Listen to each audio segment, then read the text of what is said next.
හොඳයි අපි තවදුරටත් කතා කරමු. අපි හැමෝටම තියෙනවා සැලසුම්. අපි හැමෝටම තියෙනවා ඉලක්ක. හැබැයි ඒ ඉලක්ක වලට යන විදිහ ක්‍රමය කෙනාගෙන් කෙනාට වෙනස් වෙනකොට කෙනාගෙන් කෙනා ඒ තත්ත්වයන් අවබෝධ කරගන්න තියෙන හැකියාවේ තරම අනුව තමයි අපිට ඉලක්ක අභියෝග සාර්ථක වෙන්න දිනන්න හැකියාව ලැබෙන්නේ. ඉතින් අපි කොහොමද මේක සැලසුම් සහගතව පරිපූර්ණ කරගන්නේ? අනිත් එක තමයි ටිකක් සැහැල්ලුවට අපි හැමෝම කැමතිනේ අභියෝග තියෙනවා අපිට ඉලක්ක තියෙනවා මේ සැලසුම් ටික කොහොම හරි කරගන්න ඕනි කියන ඔළුවේ බර පටව ගන්නේ නැතිව බොහොම සැහැල්ලුවෙන් නව වසරක් ආරම්භ කරන්න තමයි අපි හැමෝගෙම බලාපොරොත්තුව. ඒ වෙනුවෙන් අපිට මොනවද කරන්න පුළුවන්? දවස් 8ක් අපිට ඉතිරි වෙලා තියෙනවා. ඉතින් ඒ නිසා ඒ කාල සීමාවේදී අපේ සැලසුම් වලට යන ඉලක්ක දිනන්න අභියෝග ජයග්‍රහණය කරන්න අපිට මොනවද කරන්න පුළුවන් කියලා ප්‍රායෝගිකව කරන්න පුළුවන් මොනවද කියන කාරණාව අපි මෙතනින් එහාට කතා කරමු. අපි කතා මිනිස්ත්‍රි කතා බහට අද ආරාධනා කළා නායකත්ව පුහුණු උපදේශක සහ බාහිර කතිකාචාර්ය සචින්ද දුලංජන මහත්මයාට. අපි කතා කරමින් ඉන්නේ නව වසරක් ආරම්භයට යන තැන කොහොමද නව වසරේ අභියෝග ඉලක්ක ජය ගන්න අපි සැලසුම් කරන්නේ මේ කතා බහටයි අද වෙලාව වෙන් කළේ. ඉතින් නව වසරක් ආරම්භයට පය තියන්න බලාපොරොත්තු වෙමින් ඉන්න ඔබ කොහොමද ඒ අභියෝග ජයග්‍රහණය කරන විදිහේ සැලසුමක් හදාගන්නේ? අපික කතාව අපිට කියන්න අපි හැමෝම කතා කරනෝනේ අපි අලුත් සැලසුම් හදා ගන්න ඕනි. අපි නව වසර සාර්ථක කරගන්න නම් මේ කාලේ හොඳට වැඩ කරන්න ඕනි. තවත් අය විවේක ගන්නවා, තවත් අය වැඩ කරනවා, තව අය ගොඩ ගහගත්තු වැඩ ටිකක් ඔළුවේ තද කරගෙන වැඩිපුර කාර්යබහුල වෙලා තියෙනවා. තවත් කිහිප දෙනෙක් ගත්තාම. ඉතින් එක එක්කෙනා තමන් වසරේ කොහොමද වැඩ කරේ කියන එක ඔන්න දැක බලා ගන්න පුළුවන් හොඳ කාල සීමාවක් තමයි මේ. මොකද ටිකක් තදිය මේ කාර්යබහුල වෙලා වැඩිපුර වැඩ කරනවා නම් ඒ කරගන්න බැරි වුණු වැඩ කොටස මේ දින 8ේදී කොහොම හරි කරන්න කියලා. ඉතින් සමහර වෙලාවට නත්තලටත් නිවාඩු දාන්න වෙන්නේ නැහැ වගේ කතාත් අපිට ඇහෙනවා මේ දවස්වල.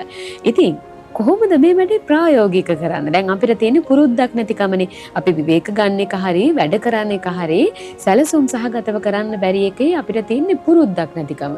අපිට ප්‍රායෝගිකව මේ වැඩේ කරන්නේ කොහොමද කියලා දෙන්න. හරි. ඔය ඔබ අහ ප්‍රශ්නෙට ඇත්තටම කතාව අපි හැමෝටම ඔබට මට මේ අපිත් එක්ක සම්බන්ධ වෙන හැම කෙනෙක්ටම තියෙන ප්‍රශ්නයක් තමයි මේවා මේ අපි දන්නවා කරන්න ඕන කියලා. හැබැයි මේවා කරන්න වෙන්නේ නැහැ නේ. මේවා පුරුද්දක් නැතිකම හින්දා මේවා අපෙන් කරන්න හරියට මේවට මේ පෙළඹීමක් නැහැනේ කියන එක. ඉතින් මම හිතුවා ඔබත් එක්ක පුංචි අභ්‍යාසයක් බෙදා ගන්න ඔබට මේක කරලා බලන්න පුළුවන්. එක දෙයක් තමයි අපි අර කිව්වනේ සමාලෝචනයක් කරන්න ඕන කියලා. ඉතින් ඕක අපි කට වචනෙට කිව්වට ආපස්සේ හැරිලා බලන්න ඕන දේවල් ඉගෙන ගන්න ඕන පරණ අවුරුද්දෙන් කියලා.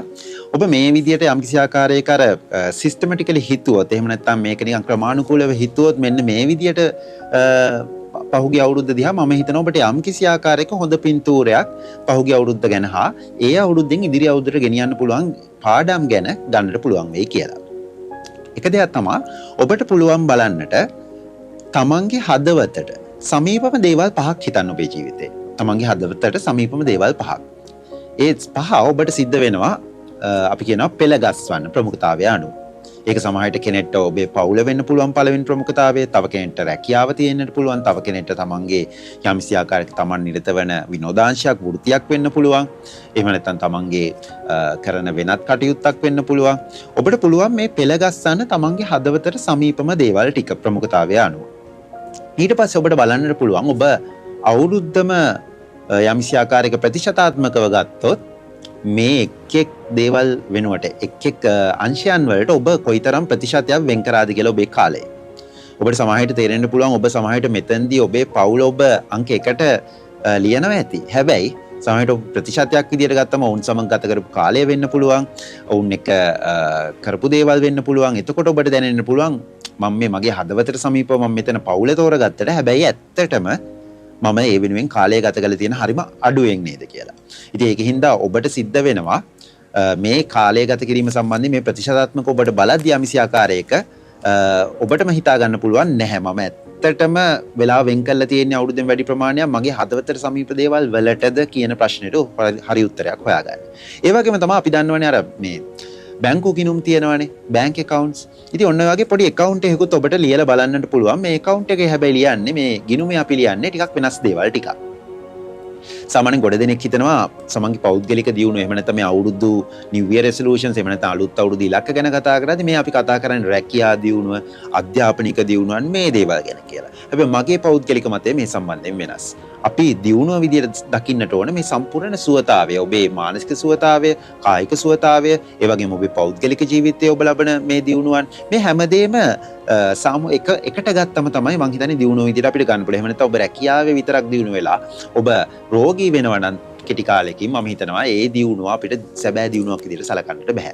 ඉතින් මම මේ කියනගෙන ආවේ ඔබට පුළුවන් පොඩි ගිණුමක් අඳින්නට. මේ ගිණුම එක පැත්තක තියෙනවා තැම්පතු. මේ තැම්පතු කියලා අපි කියන්නේ ඔබේ ඉමෝෂනල් වෙල්බීන්. එහෙම නැත්නම් ඔබේ අපි කියනවා හැඟීම් පැත්ත ගත්තම, එහෙම නැත්නම් ඔබේ මානසික සුවතාවයේ පැත්ත ගත්තම ඔබට මොන වගේ දේවල්ද තැම්පතු තියෙන්නේ? ඔබේ පහුගිය අවුරුදු දිහා බැලුවම ඒ කියන්නේ හොඳ දේවල් ඔබට සිද්ධ වෙච්ච එක සමහරට විනෝදචාරිකාවක් ගියප එක වෙන්න පුළුවන්. ඒක සමහරට යහපත් සම්බන්ධතාවයක ඉඳපු එක වෙන්න පුළුවන්. ඒක සමහරට ඔබේ පවුලත් එක්ක ගත කරපු වෙලාව වෙන්න පුළුවන්. ඔබ මොන වගේ තැම්පතුද එකතු කරගෙන තියෙන්නේ මේ අවුරුද්ද ඇතුළතදී? ඒ වගේම මේකේ තියෙන්න පුළුවන් ආපසු ගැනීම. අපි කියන withdrawals. මොන වගේ දේවල්ද? ඒ කියන්නේ ඔබේ මේ ශාරීරිකව මානසික සුවතාවයෙන් ඔබෙන් විඩ්‍රෝ වෙච්ච දේවල්, ආපසු ගත්ත දේවල්. ඒක සමහරට ඔබට තිබුණු මේ ආතති අවස්ථාවක් වෙන්න පුළුවන් රැකියා ස්ථානයේ. එහෙම නැත්නම් ඔබ අකමැති පුද්ගලයන් සමග වැඩ කරන්නට වෙච්ච අවස්ථාවක් වෙන්න පුළුවන්. එතකොට ඔබේ අර තිබුණු ශක්තිය අඩු වෙච්ච අවස්ථාවල් මොනවද? එහෙම නැත්නම් අඩු වෙච්ච ඒ මොහොතවල් මොනවද කියලා ඔබට මේ පැත්තේ ලියන්නට පුළුවන්. ඔබට සමහරට තේරෙන්න පුළුවන් මේ එක් එක්කෙනාට සාපේක්ෂව මේකේ සමහර කෙනෙක්ට තැම්පතු වැඩි වෙන්නට පුළුවන්, සමහර කෙනෙක්ට ආපසු ගැනීම වැඩි වෙන්නට පුළුවන්. හැබැයි ඔබට ඇත්තටම බැලුවම යම්කිසි සංසන්දනයක් කරන්න පුළුවන් මගේ කොයි පැත්තද වැඩියෙන් තියෙන්නේ කියලා. ඉතින් ඒකත් එක්ක ඔබට හිතන්න පුළුවන් ලබන අවුරුද්දේ ඔබේ ඉලක්ක සකසා ගනිද්දී, එහෙම නැත්නම් ඔබ කාලය වෙන් කරන ප්‍රමාණය ගැන යම්කිසි අවබෝධයක් ගන්නට උත්සාහ කරද්දී මෙන්න මේ ගැන සැලකිලිමත් වෙන්න. මොකද මේක මේ විදියට යම්කිසි ආකාරයක ක්‍රමානුකූලව අපි යම්කිසි තැනක ලියලා බැලුවොත් තමයි අපිට තේරෙන්නේ ඇත්තටම අපි කාලය ගත කරලා තියෙන්නේ මොන වගේ දේවල් වලට. ඇත්තටම අපි අපේ හදවතට සමීප දේවල්, එහෙම නැත්නම් අපි ඇත්තටම කාලය වැය කරන්න ඕන දේවල් වෙනුවෙන්ද ප්‍රමුඛතාවය දීලා තියෙන්නේ කියන එක ගැන යම්කිසි අවබෝධයක් එනවා. මේකින්ද අපි අර නිකම්ම සමාලෝචනය කරනවා කියනකට වඩා මේ විදියට යම්කිසි ක්‍රමානුකූල විදියට මේක කරන්න පුළුවන් නම් හොඳයි. ඒ වගේම තමයි ගොඩක් වෙලාවට අපි දකිනවා මේ කාලෙ වෙද්දි ගොඩ දෙනෙක් සැමරීම් කරනවා තමන්ගේ ජීවිතේ මේ අවුරුද්දේ ගත දියුණුවන් ගැන. හැබැයි ඔබට සමහර විට හිතෙන්න පුළුවන් මම මේ අවුරුද්දේ ලොකු දෙයක් කරේ නැහැනේ. කමක් නැහැ. හැබැයි ඇත්තටම බැලුවොත් ඔබ වෙනුවෙන් කරපු පුංචිම දෙයක් හරි ඔබට පුළුවන් නම් සමහරවිට ඒක තමයි වටින්නේ. ඒක සමහරවිට ඔබ වෙනුවෙන් ඇඳුමක් ගත් එක වෙන්න පුළුවන්. ඒක සමහරවිට ඔබ විනෝදචාරිකාවක් ගියප එක වෙන්න පුළුවන්. ඒක සමහරවිට ඔබ යම් කිසි දෙයක් කරන්න දරපු උත්සාහයක් වෙන්න පුළුවන්. මේ වගේ ඔබට පුළුවන්කමක් තියෙනවා නම් ඔබ කරපු පුංචිම හරි දේවල් ටිකක් අරගෙන ඒව සමරන්න, ඒකත් වැදගත් වේ ඔබේ මානසික මට්ටම හදාගන්න ඊළඟ අවුරුද්දට ශක්තිමත්ව මුහුණ දෙන්න. මොකද ගොඩක් වෙලාවට අපි සමරන්න යනකොට දේවල් හිතන්නේ අනිත් අයට සාපේක්ෂව මං අරය තරම් ලොකු දේවල් කළා නැහැනේ සමරන්න තරම්. නෑ.